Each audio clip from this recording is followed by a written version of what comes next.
Have you ever wondered what the reason is that so many people fail? Have you ever wondered why you can't get yourself to do the things that you really want to do in life?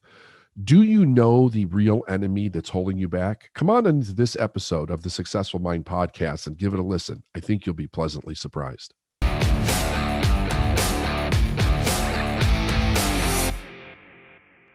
Hello, everyone. David Nagel. Welcome to the Successful Mind podcast. Today, we're talking about a really cool idea that everybody should know. It's called Know Your Enemy. In other words, know the thing that is working against you, making it difficult for you to achieve some kind of success. Because I think that for most people, they really don't understand what they're up against. In other words, they may have some idea that it might get rough, that it could be hard. They may have to double down on desire and commitment and discipline and, learning, being uncomfortable, all of these things that we hear the most of. But what is it that is really gnawing in at the human being specifically that is causing the major problem with us really succeeding in life? And I got to tell you, I don't necessarily see success as some kind of a destination. Like, I don't think it's 1 million or 10 million or 100 million or 1 billion, or did you build the biggest entrepreneurial this, that, or the other. I think success, over all of the years that I've seen different kinds of ideas about what success is. There's many podcasts where a person will say at the end of the podcast or in some kind of question format, what's your idea of success? And they'll give some idea. I still think Earl Nightingale's is the best I've ever seen. I think it's the most accurate based on the idea of human beings and success itself. And it's basically this: success is the progressive realization of a worthy ideal. In other words, if we're progressively moving and going after a worthy ideal and realizing that every day, we're a successful person. Because there is no destination. Once you get there, the journey's over. The challenge is over. Unless you start another one, you're back to being who you were before. So it's not this place where we just get to and we actually stabilize. It is the progressive realization of a worthy ideal. Now, if we understand that, we can also, I think, more thoroughly understand the enemy that is in there that's causing this problem. So let me tell you how I started to realize this in myself, because it was one of those things that I didn't know was there, even after studying for a long time. And it was a huge breakthrough, and it literally changed my results in about a matter of a week in my business. When I first started in the seminar business, I was doing seminars. They were about $495 a ticket. These were live events. And I was putting about 25, 30, 35 people in a room. When I started, I really didn't have like a list that I had been marketing to. I hadn't cultivated a list. I hadn't cultivated much of anything in order to be able to go out there and market to individuals to be able to sell them into a seminar. So the idea was, who do I know first and foremost? Who do I know that could benefit from this? And then work on trying to sell those individuals. So this worked, by the way, right? I found that I had enough people to do, I don't know, I think it was 3 or 4 seminars. And I was doing them almost back to back in those days because I didn't know what I was doing, and there wasn't much profit the way that I was doing them. Nobody taught me how to do them to make them profitable. We had to figure that out on our own. And I wasn't coaching back in that time. So the upsell was basically like cassette programs. And then CD programs with a workbook. That's what we would sell in the back of the room. And those things ranged anywhere from, say, $99 to about $345, something like that. If the idea was that you made your money off of numbers. So if you had a lot of people in the room and a lot of people bought those programs that each dealt with very specific issues, when they left, you could do relatively well. And later years, a couple of years after this, there were times where we would do 300,000 in product sales just in the back of the room alone, sometimes more if I was working with somebody. So but in the beginning it wasn't there. So I was renting space to be able to do these seminars, and the only money that I had to pay for the space was the money from the tickets of the seminar. So if there wasn't enough people in that room, then I was actually taking a loss, and there was not much cushion in the beginning. So in the very first off in the beginning, I wanted somebody that was going to help me sell, and I hired someone. And after basically we got through the people that we knew, this person proved not to be useful, because they could sell if it was somebody that they knew, but if they didn't know them, they really couldn't sell. So the truth is, they really couldn't sell. And I woke up to this one morning with a like a real stark reality around this. So I'm like, okay, so I have to go out and do this myself. And as I'm thinking about it, I'm getting angry, and I could feel myself getting angry. I did not want to go out and do this. I had an ideal image in my mind that was basically, I want to teach what I'm teaching, but I don't want to be the person that's out there selling it. I want to have other people selling it. So I didn't have other people at this time. I had to figure out how to do this on my own because I just let this guy go.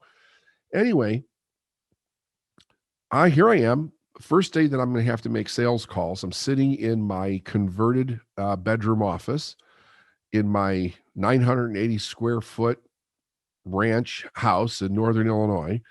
And I'm going to start selling. And I'm staring at the phone that's on my desk. And I'm not picking the phone up. And I'm thinking to myself all these different things. Well, who am I going to call? And where do I get numbers? And, I had a white pages in front of me that had businesses in it, and yellow pages in front of me. And I was, I'm shuffling around on my desk. I'm going on the internet. I'm looking at this. I'm looking at that. And a day goes by, and another day goes by, and another day goes by. And I still haven't picked up the phone to make one call. And about 3-4 days into this, I'm going, okay, what? You're avoiding this? You're getting angry about it? You're getting angry that you're avoiding it? Why are you avoiding this? What is really going on? And the first excuse was, I don't know who to call. I just don't know who to call. And what I was really saying was, I don't have anybody that I know that I can call. I have to call people that I don't know now. And I wasn't happy about that. So I'm sitting there and I'm going, this is almost a week in and you've made no sales. And I had an agreement with somebody that I would make a certain amount of money each month, or I would go back and get a job. And here I am 1 week into this month and no sales.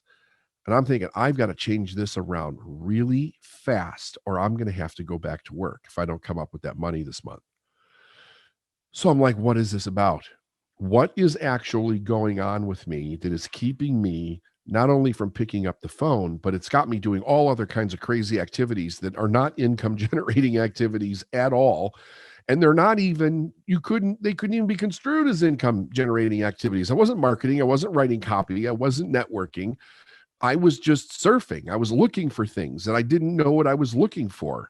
I was wasting time is what I was doing. I was deep into procrastination. So I'm thinking, what is this about? Like, what the hell is going on with me? And at first I thought, well, maybe I'm afraid to fail. Maybe that's what it is. I'm afraid I'm going to get rejected and then I'm going to fail. And I thought, that doesn't even feel right in my body. I don't feel like I'm afraid that I'm going to get rejected. I don't feel like I'm afraid to fail. There's nothing about the fear of it that would bother me. Like, I mean, obviously I wouldn't like it, but I already know how to do the things that I've been doing for the last 7 years. I could easily go back and get a job, either get my job back or get another job at another company doing the exact same thing with the equivalent amount of money. Nobody's going to starve. We're not losing our house again. We're not going to go through any of that again. What is it that's going on with me? Another day goes by. And I'm like, like, son of a bitch, I got to figure this out. So I'll never forget this. I was sitting down at my desk and I was staring out the window, and that this room faced my front yard, and I had a like a big front yard lawn. I'm looking across the lawn, across the street that we're on, and into we had woods across the street, a forest on the other side of the street. I'm just kind of staring into those woods, and I'm thinking, what is this? What is this? Because I knew that if I did not figure out what this was, it's over. It's really over. And all of a sudden, while I'm staring, it was almost a meditative state, like thinking about what is going on here. And I start hearing the voices of friends and family that have ridiculed me for being on this journey. They ridiculed me when I went to my first seminar. They ridiculed me when I went to my second seminar. They ridiculed me for all the study, all the books that I was reading, all the money that I was spending. And then when I decide to leave, and so I'm raised middle class, working class, right? I decide to walk away from in their mind, a great job. It's got health insurance. It has retirement. It pays well if you're living that lifestyle. It's a solid company. And I'm going to walk away from this and do what? You're going to walk away from this and you're going to do seminars, and you're going to use up your little 401k that you developed over time to help you get started. Like, you've got 4 kids, you're married, you've got a house, you've got a double mortgage because you took out all this loan money in order to be mentored and go to these silly seminars that you're attending. Like, what are you even thinking? You have no experience doing any of this. You've never built a business in your life. What are you doing? And I'm hearing all these voices over and over in my head. And it dawns on me that what I'm really afraid of is that they're going to be right. And as I started to think about the possibility of them being right, immediately I started hearing them one after another basically say one version of this or another. I told you so. And I could hear all the I told you so's. If it was that easy, everybody would do it. The only people in the seminar business that get rich are the ones that are putting on the seminars. The only people that write books that get rich are the ones that write the books, not the people that read the books. And I'm hearing all this stuff in my head. You screwed up your kid's college. You don't have health insurance. Like, you just screwed up. And I'm hearing it over and over and over again. And as I'm hearing it, I'm getting really angry sitting there. And I'm thinking to myself, damn it, the enemy is shame. Like, it dawns on me, I'm afraid to be ashamed of making a mistake because it wasn't a mistake. I could easily correct the mistake. I knew that. Most mistakes are mathematical, meaning you understand what caused the mistake. You're on the other side of it. You understand what you have to do to get back. And let's face it, folks, whether you want to believe this or not, if you really sit down and do some soul searching, we've made millions of mistakes since we were born, and we've recovered. We're amazing at getting past mistakes. What we're not amazing at is dealing with shame or getting past it. So I'm sitting there thinking to myself, the worst experience at this point in my life, at this stage, what I was going through, the worst experience that I could possibly imagine in my mind was to have to listen to I told you so and then say you were right.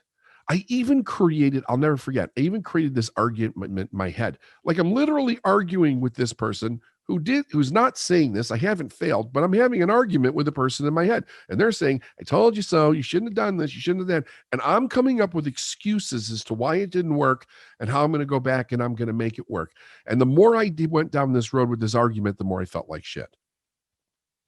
And I realized that my fear that was paralyzing me was the idea of having to deal with shame and literally having to face all of the people that said that I was making a huge mistake, and then having them be right in it, even though I was insisting in my head that they're wrong, and feeling the shame around that. And when I realized that, when I got really clear, I started to get so angry, and I thought, I will never, ever in my life, ever, ever, never, ever fail so that they could win in being right, because that's what their significance was in life. It was about being right even when they were wrong. These are people that, for the most part, when you show them, you could literally show them that they're wrong about something, and they will insist that they're right and you're wrong, or they will walk away from you, or accuse you of something else. Like, it was baffling. But this is what the people were, because their significance in life was to find something that they could hang their hat on, and be right about. And the fact that none of them had very many experiences in life, there were few of these stories. So they're always looking for another one that they can tell you for the rest of your goddamn life about how you fucked something up and you shouldn't have done it. And I did not want to be the statistic that walked around and talks about, well, I could have done this, and I could have been a millionaire, and I could have been great, and I could have been all this, and then create the excuse that says, but if it wasn't for this person or that thing or this, I could have been. I didn't want to be a couldn't be. I could have been. I didn't want to be a has been. I didn't want to be a been at all. So I decided, well, you know what?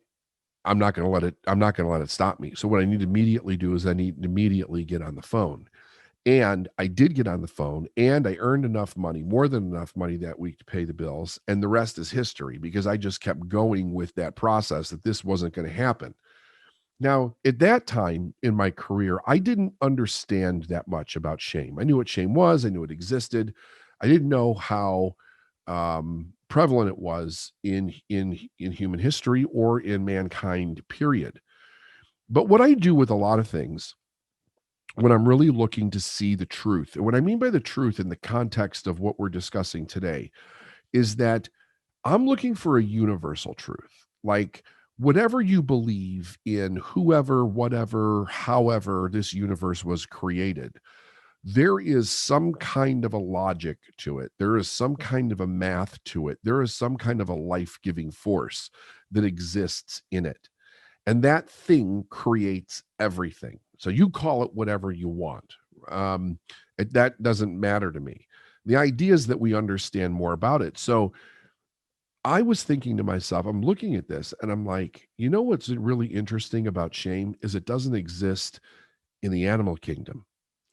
And I really started to wake up and then start studying it in depth. But the idea is, we're not born with shame. Human beings are not born with shame. We're born being susceptible to it, which I'm going to tell you about in a minute. But the important point is to remember, we're not born with it. Somebody gave it to us.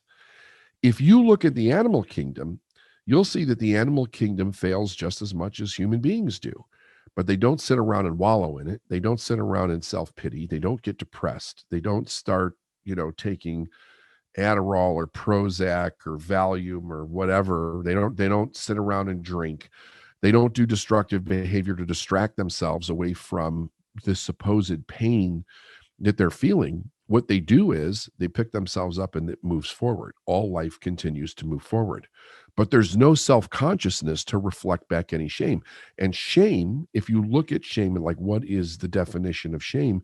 It is the detesting or the hate of the self, literally thinking something is wrong with us as a being, like fundamentally something wrong with us, which there is not, by the way, right? It's it's total craziness. However, what we have that's very different than the animal kingdom is a child is required to be with their parents for a much longer period of time than any other animal that we're aware of in the animal kingdom. Animals have a very quick way of getting their young up and productive, or either killed and they're out of the situation, but it all happens really quick. With human beings, this takes a long time. Now, just like with animals and with human beings, there's something that's very interesting that also happens. There is this bonding that is required in order to sustain life in the early years. And with human beings, the more and more we study about this bonding, the more significant we find how necessary it is for that baby to be with the parent in the very beginning years, to be touched by the parent, to have attention paid by the parent, to be fed by the parent, to be held, and made feel secure by this parent. And when it doesn't happen, for whatever the reason is, there are huge dysfunctions that show up in these child's lives when they did not have the proper kind of attention and love that they require for their psychological and emotional development. We know this now. This is all science at this point. But what is fascinating about that is that because we have such a need for it, it leaves a gap open in our lives for that need to be exploited. And when that need is exploited, one of the things that can exploit it is shame. If we realize from a genetic perspective, if we don't get that closeness, from a genetic perspective, it means death to the baby, whatever, right? It has to have that bond. Without the bond, it's death. Without the attention, it's death. Without the caring of the baby, whether it's a human being or an animal, it's basically death. And with animals, I'm talking mostly with mammals, because the other animals have a different way of surviving, but it's death. And whenever the child feels insecure, the child is going to behave in whatever way gets the attention of the parent to bring back the security. It doesn't matter whether it's negative attention or positive. Any attention at all is the symbol of life to that child. Now, when we have parents that grow up and they're not taught functional skills for raising children, every parent runs into the same thing at one point. They run into the obstinate child around 2 years old, sometimes a little younger, sometimes a little older, that is going to defy everything that the parent says. This is where the terrible twos got their name from. And like any parent, this can be an extremely frustrating time in raising children, and it can be an extremely exhausting time in raising children, especially for young parents, because traditionally most people have children young, and in their young years they're working out, they're trying to get themselves established, they're coming home and they're having to take care of a child until the wee hours of the morning or the small hours, and they're not getting as much rest as they should. So temperaments get on edge, let's say, right? And when that happens, the parent's almost willing to resort to anything to get the child to behave. However, put that aside for a second. If the only tool in your toolbox is a hammer, everything looks like a nail. If you've never been given tools or skill sets that allow you to be able to influence other individuals, to motivate other individuals, to recognize other individuals, to get them to behave or take action in any way, and the only tool that you were given is shame, then that becomes what you result to. That becomes the modus operandi. If I can get somebody to move because I'm shaming them, I'm going to shame the hell out of that person to do it. So it becomes the problem of the parent's parent, because this doesn't just show up in one generation. It's handed down generation after generation after generation. You would never see somebody that is psychologically well, emotionally healthy. They have demonstrated their ability to influence, lead, and direct people of any kind, whether it's their own children or others, just one day decide to give that up and start using shame as a different way of getting their needs met. You wouldn't see that happen. It has to happen at an age where somebody doesn't have the ability to reject it. And that's what happens with these kids. When we're little kids, we're under the complete authority of our parents, of whoever's raising us, right? We're under the complete authority of the teachers. We're under the complete authority of the clergy. We're under the complete authority of society. And today, in the world that we live in, whether we want to believe it or not, there is the idea of authority of social media, meaning that it's the authority of the mob, right? Because that's what it is. It's the mob. Let's call it what it is. It's the mob. The authority of the mob, meaning that the mob has the ability to shame you as a collective and just tear you apart. And there's great consequences with this. The mob that's on social media today is no different than the mobs of the witch hunts of the Salem witch trials, of, all the different things that happen, the Jacobite rebellion in, what was it, 1642 or whatever, like go all the way back to all the different mobs that were throughout history where they attacked people based on an ideology or a belief. And the punishment was severe. It was horrific torture, horrific death for most of those individuals. With human beings now, it's the same thing, because what they're playing off of is the separation. It's very difficult to instill a fear when there's not a gap for that fear to actually take root in. And we're only raised with two fears, the fear of falling and the fear of loud noises. So it needs a gap. It needs some place for it to take root. And kids get it at a very early age because they'll get it from parents. And if they don't get it from parents, they'll get it from a teacher. If they don't get a teacher, they'll get it from the church. If they don't get it from the church, they're going to get it from their peer group. If they don't get it from a peer group, they're going to get it from social media. Like there's almost no place that they will not be, or there's not any place where they will not be exposed to this to some degree. And as long as there's any kind of insecurity going on, it will begin to take root in that person. And the damnedest thing about shame is it's like an emotional cancer, if you will. Once it gives life into the person, it begins to take over. And the person runs that program over and over again, not understanding what they really want is love, appreciation, validation, to be part of the group, to be recognized, to be successful, because there's this genetic idea that if we're part of the whole, we will survive. And children are supposed to be raised in a way where they become independent of that idea to some degree so that they can be in an individual, right? So that they can stand in their individuality, so that they can express themselves. Animals mostly do this, even if they're pack animals. They accept their individuality, and they become the best that they can be in whatever their species is determined for them to be.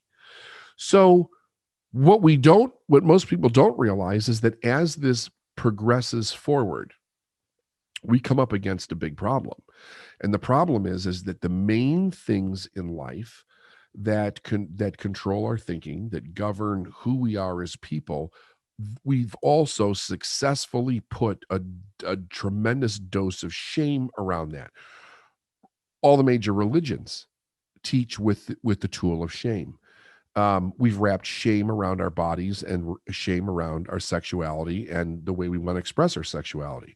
We've put shame around money, what we do with it, the fact that we don't have it, how we're going to get it, how we don't get it.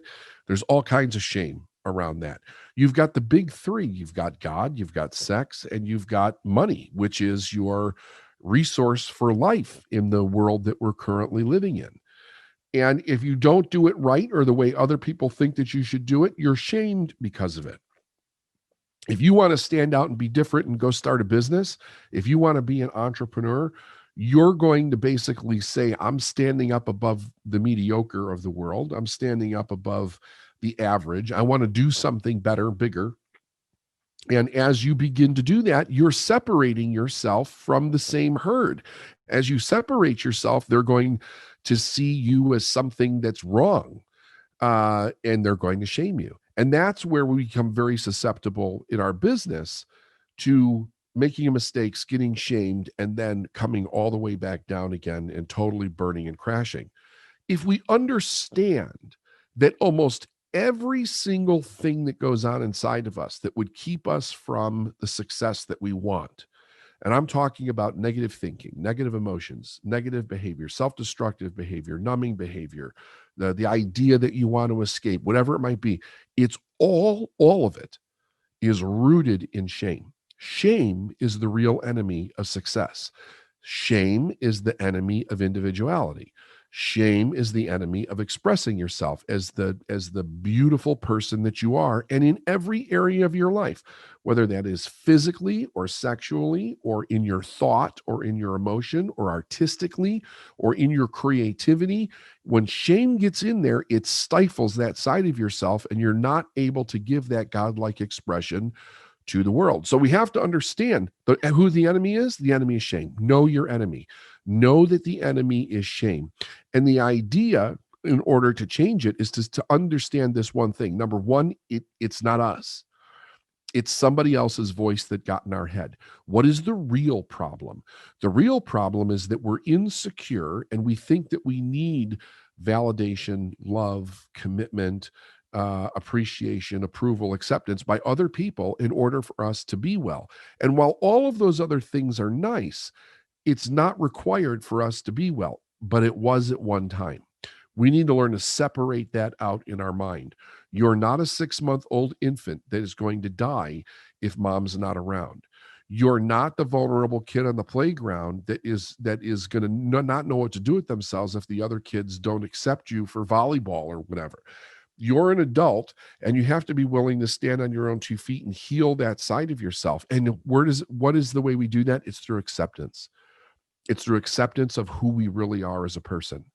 You should study who you are. You should have the realization of who you are and accept yourself. And every time you feel shame, realize somebody else gave that to you. That's not who you are. Just silently in your mind, give it back to them. And you go on doing what the thing that you're doing, because you are a great, amazing human being. No matter where you are, no matter who you are, no matter what your story is, you're absolutely amazing. And you don't deserve to have shame in your life. But at this point, you're the only one that can get rid of it. Nobody else can make it go away because somehow or another it got in you. Your job is to get it out of you. I hope that makes sense. This is David Nagel. Have a great day, and we'll see you on the next Successful Mind podcast. Hey, everybody. Well, we just wrapped this up, right? That was a hell of a lesson. My sense is that number one, that lesson is going to benefit you, but you probably also know people that are struggling with this, whether it's a child or an adult or a career-oriented person or somebody in a bad marriage or somebody that's really struggling in their business. Recommend this episode to them and be part of changing that person's life. Leave us a comment, subscribe if you will, if you love the show, and we'll see you on the next Successful Mind podcast.